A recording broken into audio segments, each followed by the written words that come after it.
जिंदगी का सफर सुहाना हो, इसके लिए सावधान रहना जरूरी है। रोजमर्रा की आपाधापी में कुछ देर बैठकर सोचना समझना भी जरूरी है कि आपके आसपास क्या हो रहा है और जो कुछ हो रहा है उससे हमारी जिंदगी, हमारा परिवार कैसे प्रभावित हो सकता है। इसलिए हॉर्न बजाकर बाखबर करने वाली खबर जरूरी होती है। और आज की ये खबर रिश्तों के उलझते ताने बाने से जुड़ी है, जिनका कनेक्शन इश्क या फिर प्यार से है। पिछले कुछ दिनों में कई ऐसे मामले सामने आए हैं जिन्होंने रिश्ते नातों को लेकर सवाल खड़े कर दिए हैं, क्योंकि मोहब्बत की इन कहानियों में छिपी दर्द की एक दास्तां भी है। चाहे वो पाकिस्तान से भारत आई सीमा हैदर हो या भारत से पाकिस्तान गई अंजू हो, दोनों के मामले में नई दोस्ती ने पुराने रिश्तों को उलझाया है। फिर चाहे वो ज्योति मौर्य का ही मामला क्यों ना हो, मोहब्बत पर सवाल नहीं उठाए जा सकते। लेकिन इन अलग अलग मामलों में पुराने रिश्तों की जो तकलीफ है उससे मुंह भी नहीं फेरा जा सकता, क्योंकि ये चर्चा हर घर में है। इसलिए इसे लेकर हॉर्न बजाना भी जरूरी है।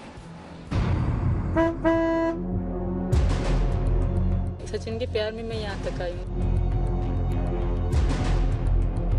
ये है पाकिस्तान एंट्री बॉर्डर।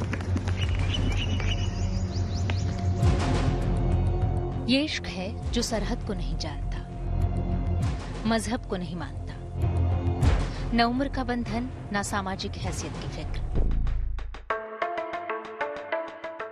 दुनियावी रस्मों रिवाज तोड़कर पाकिस्तान की सीमा हैदर एक रोज चोरी चोरी भारत पहुंच जाती है, और इसी तरह हिंदुस्तान की अंजू बाघा बॉर्डर पार करके पाकिस्तान।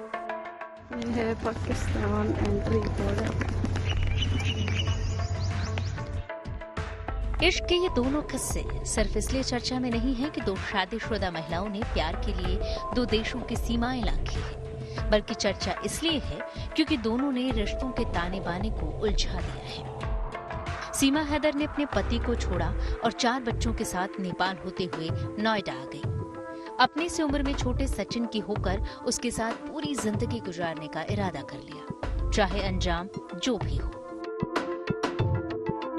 फांसी की सजा दोगे कबूल है, जेल डालोगे कबूल है, अब बस कर दो।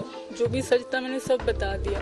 अगर कोई छोटी छोटी बात तक भी जाएगा, अगर मैं इतना भी झूठ बोलती हूँ तो मुझे ले जाओ, फांसी दे दो, पर मुझे ना पाकिस्तान जाने की बात की जाए। अंजू की कहानी थोड़ी सी अलग है। वो 15 साल की बेटी और 6 साल के बेटे को छोड़कर एक दिन चुपके अपने दोस्त नसरुल्लाह से मिलने के लिए पाकिस्तान पहुंच गई। हालांकि अंजू खुलकर ये कहने से इनकार कर रही है कि उसका अगला कदम क्या होगा। वो भारत वापस आने की बात कह रही है, जबकि नसरुल्लाह ने मीडिया को बताया है कि वो भारत जाएगी तो जरूर, लेकिन फिर शादी के लिए पाकिस्तान वापस आ जाएगी। वैसे मैं आई थी और वैसे मेरे जाने का प्रोसेस है और मैं वापस भी आ रही हूँ। मैं अभी इश्क या दोस्ती से जो नाम दे दीजिए, लेकिन इसका असर उनके परिवार पर है। अंजू के पति को अपनी पत्नी का इंतजार है। अंजू ने जो कदम उठाया है उस पर अभी भी उसे यकीन नहीं। बात करते करते आंखें भर आती हैं। बिना बताए कि ये तो चटक आएगी तो पूछूंगा, फोन आएगा तो पूछूंगा क्या बात है, कैसे, क्या नहीं बताएगी, कहेगी आऊंगी तो बताऊंगी। अंजू हिंदू है और अरविंद क्रिश्चियन। शादी के बाद अंजू अपनी मर्जी से क्रिश्चियन हो गई, लेकिन सोशल मीडिया पर उसकी दोस्ती पाकिस्तान के नसरुल्लाह से हुई और दोस्ती इतनी आगे बढ़ गई कि अंजू सरहद से आगे निकल गई। जो पाकिस्तान बेस्ड लड़का है उससे ये 3-4 साल से कांटेक्ट में थी, फेसबुक के थ्रू, व्हाट्सएप कॉलिंग के थ्रू, और ये थर्सडे को अपने घर वाले को बता के गई है जो अमृतसर घूमने के लिए जा रही है, और ये 21 तारीख को क्रॉस ओवर कर गई पाकिस्तान में। प्राइम फेसी तो ये लगता है जो प्रेम प्रसंग का है, बट इसमें कुछ इससे ऊपर कमेंट करना मुश्किल होगा। हम जब इन्वेस्टिगेट पूरे फैक्ट्स को ले आते हैं तब अप्रोप्रिएट होगा जो इसमें क्या मामला है। सीमा मुसलमान है, लेकिन उसने भी सचिन के प्यार में हिंदू धर्म अपना लिया है। फर्क सिर्फ ये है कि सीमा गैर कानूनी तरीके से भारत आई, जबकि अंजू वीजा लेकर पाकिस्तान गई है। सीमा किसी भी सूरत में पाकिस्तान नहीं जाना चाहती, जबकि अंजू अपने घर आने की बात कर रही है। अंजू पर कोई विवाद नहीं, जबकि सीमा जांच एजेंसियों के रडार पर है। जो भी करवाएंगे मैं तैयार हूँ। मैं कानून, जिस तरह मुझे कानून कहेगा मैं वैसे करूंगी। मैं मेरे बच्चों का होगा, मैं उनके लिए भी तैयार हूँ। लोग कह रहे तुम्हारे बच्चों का डीएनए होगा तो मेरे साथ, मैं उसके लिए भी तैयार हूँ। सब जो मेरे साथ करेंगे, जिस तरह कानून कहेगा मैं वैसे चलूंगी। सीमा और अंजू ने प्यार के लिए सरहद पार की है, लेकिन पोलैंड की बारबरा तो 7 समंदर पार करके झारखंड के हजारीबाग पहुंच गई। यहाँ के एक गांव में रहने वाले शादाब से बरबरा की दोस्ती सोशल मीडिया पर हुई। प्यार परवान चढ़ा और वो 6 साल की बेटी के साथ परदेश चली आई। Shadab is fantastic. He has very good heart. ये इश्क का इंस्टाग्राम वर्जन है। 2 अलग अलग दुनिया के लोग वहाँ मिले, एक दूसरे को दिल दे दिया और बारबरा शादाब से शादी करने के लिए हजारीबाग चली आई। यही है कि मैं उसके साथ रहूं जीवन भर और उसका साथ निभाऊं, क्योंकि इंसान के पास कुछ भी हो लेकिन प्यार से बड़ा चीज कुछ नहीं होता है। तलाकशुदा बारबरा के पास पोलैंड में अच्छी नौकरी है, घर है, कार है, लेकिन शादाब के लिए उसने हजारों किलोमीटर का सफर तय किया है। अच्छी बात यह है कि उनकी बेटी ने भी पिता के तौर पर शादाब को अपना लिया है, यानी यहाँ रिश्तों में ऐसी उलझन नहीं। लेकिन यूपी के ज्योति मौर्य के प्यार की दास्तान कुछ अलग है। शादी के बाद पढ़ाई लिखाई करके ऊंचा सरकारी पद हासिल किया, लेकिन इश्क अपने जैसे ही किसी अधिकारी से हो गया। जब पति ने इस प्रेम का खुलासा किया, तब पति से अलग होने का ऐलान करते हुए घर छोड़ दिया। 2 बेटियां हैं, उनका भविष्य क्या होगा अभी कहना मुश्किल है। लेकिन सूरत हाल ये है कि ना तो ज्योति मौर्य के पति आलोक उनको तलाक देना चाहते हैं और न ज्योति के दोस्त मनीष दुबे की पत्नी उनको तलाक देने के लिए तैयार है। इस तरह सब कुछ उलझ कर रह गया है।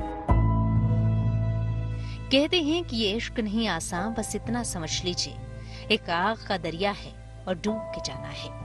लेकिन आग के इस दरिया से अकेले सीमा, अंजू या ज्योति मौर्य को नहीं जाना है। उनका एक अतीत है, कमजोर सही लेकिन पुराने रिश्तों के ताने बाने हैं। उनका क्या होगा, सवाल ये है। सोशल मीडिया के इस दौर में रिश्ते नातों को लेकर पारंपरिक सोच को जैसी चुनौती मिल रही है, उसकी चर्चा हर एक घर में है। अंदर ही अंदर एक मंथन चल रहा है, जिस पर संजीदगी और सावधानी से राय बनाने की जरूरत है।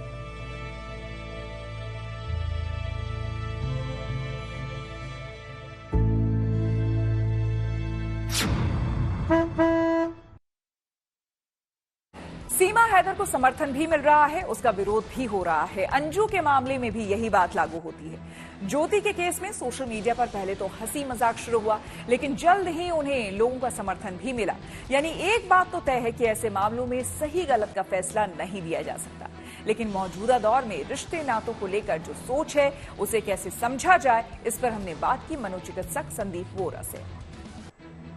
जब आप सोशल मीडिया से कनेक्ट होते हैं तो आप रियलिस्टिकली आप उस चीज के साथ आप ब्रेन आपका इस चीज को कि ये व्यक्ति बहुत दूर बैठा है और प्रैक्टिकली पॉसिबल नहीं है उससे जाके इन पर्सन मिलना जब तक कि आप जाकर बॉर्डर क्रॉस ना करोगे।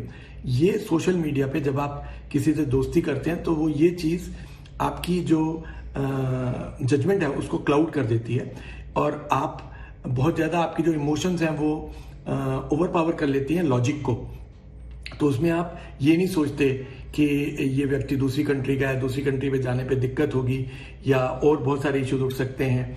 ये चीज रियलाइज नहीं होती है क्योंकि आप एक तरह के प्यार में, इसको हम कह सकते हैं पागलपन हो जाता है, वो वाली बात है। तो वो चीज अगर कोई इन पर्सन मिलता है, अब आप इमेजिन कर सकते हैं अगर एक व्यक्ति एक कंट्री में है, उसको दूसरी कंट्री में जाने के लिए जाकर अगर फ्रेंडशिप करनी हो तो उसको समझ आ जाएगा कि प्रैक्टिकल नहीं है, कितने इसके बीच में कितनी रुकावटें हैं। बट वही चीज जब आप स्क्रीन टू स्क्रीन देखते हैं तो वो आप रियलाइज नहीं करते हैं और जब तक आप रियलाइज करते हैं तब तक लेट हो जाता है। हाँ, ये जरूर है, कोई भी चीज जैसे कहते हैं कि आप अगर दूसरे कल्चर की तरफ देखते हैं तो कुछ लोगों के लिए ये चीज ज्यादा अट्रैक्टिव हो सकती है। तो इसके लिए सोशल मीडिया पे एक लेवल तक ही आप फ्रेंडशिप रखें और अपनी फैमिली के कॉस्ट पे कुछ भी मत करें।